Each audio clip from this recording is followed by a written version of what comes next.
Shavuatov, nous sommes arrivés à la parasha de Parashat Bo.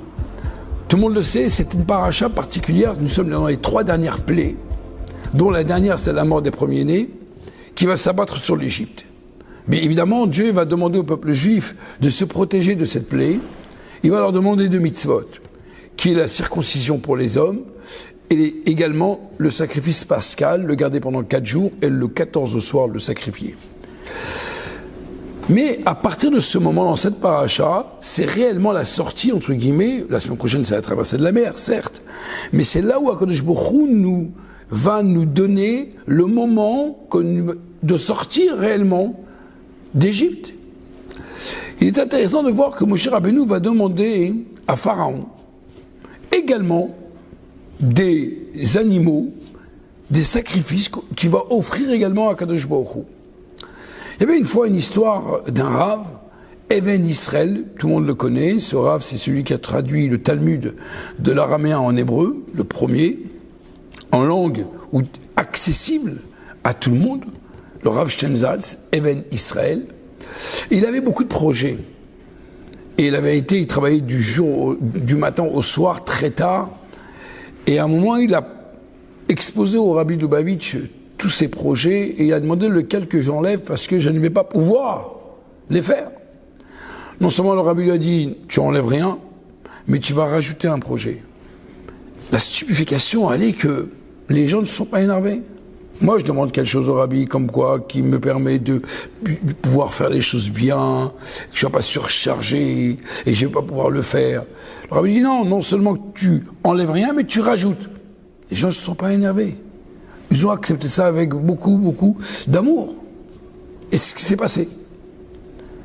Alors, ce qui est intéressant de voir ici, quand Moshe Rabbeinu demande à Pharaon, nous allons maintenant aller approcher les sacrifices à Kadosh Baruch Hu, en sortant d'Égypte, eh bien toi aussi tu vas nous donner des sacrifices et on va les offrir.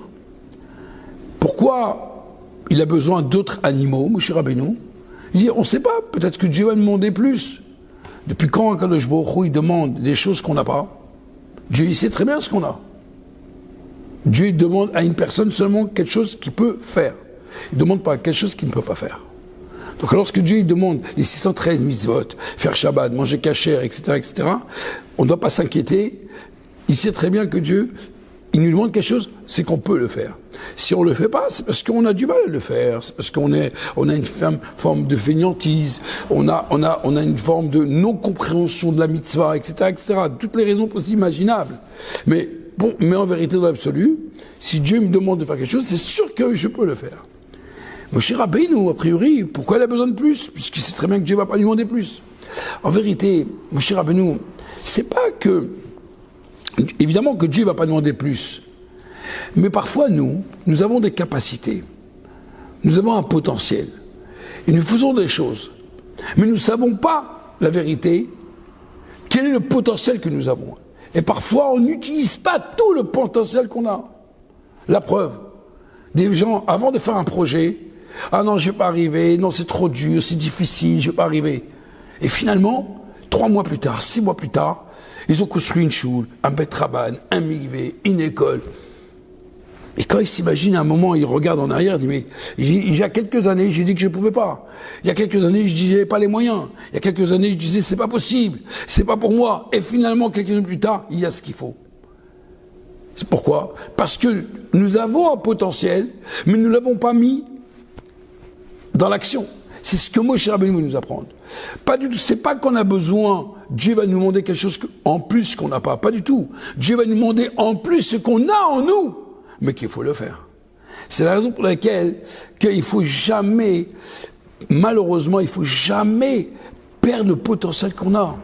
Il est dommage, et dommageable réellement, de savoir que quand Dieu a donné un pouvoir à une personne, à des forces de l'énergie, cette énergie, il ne faut pas la perdre. Il ne faut pas s'asseoir et attendre, non, je peux pas. Évidemment, le mauvais penchant nous dira toujours que j'ai pas les moyens, Mais la vérité de la vérité, il est qu'en vérité, nous avons un potentiel énorme. Nous devons seulement le dévoiler. Nous sommes maintenant à quelques jours de Yud Shvat, qui est une date importante, les amis. C'est la date où le Rabbi Lubavitch est devenu rabbi. c'est la date où le rabbi précédent est décédé, et le rabbi précédent a laissé un testament au rabbi.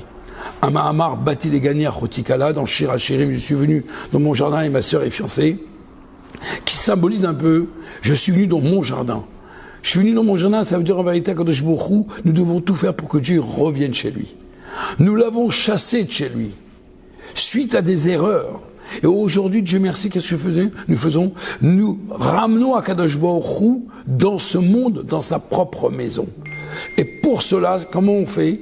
Eh bien justement, il faut pas minimiser nos potentiels, il faut pas minimiser nos efforts, il faut pas minimiser la possibilité que nous avons dans le travail que Dieu nous a donné. C'est pour ça que le rabbi nous a encouragés de faire plus et de faire plus et de faire plus. Et évidemment, lorsque Dieu nous voit faire, nous, de notre maximum, Dieu, de l'autre côté, il tendra la main, il va nous agrandir la main, comme il l'a fait avec Bithia, bien qu'elle ne pouvait pas arriver à prendre le berceau dans sa main, mais à partir du moment qu'elle fait le maximum qu'elle pouvait faire, eh bien elle est arrivée à récupérer le bébé. C'est la même chose pour nous. Nous devons pas mépriser, minimiser notre potentiel, mais au contraire, nous devons canaliser notre force dans les bonnes choses, et c'est ce que nous allons faire, si Dieu veut, Bezrat Hashem. Que Dieu y fasse, qu'on entende des bonnes nouvelles, et Bezrat Hashem à la construction du troisième temple. Merci.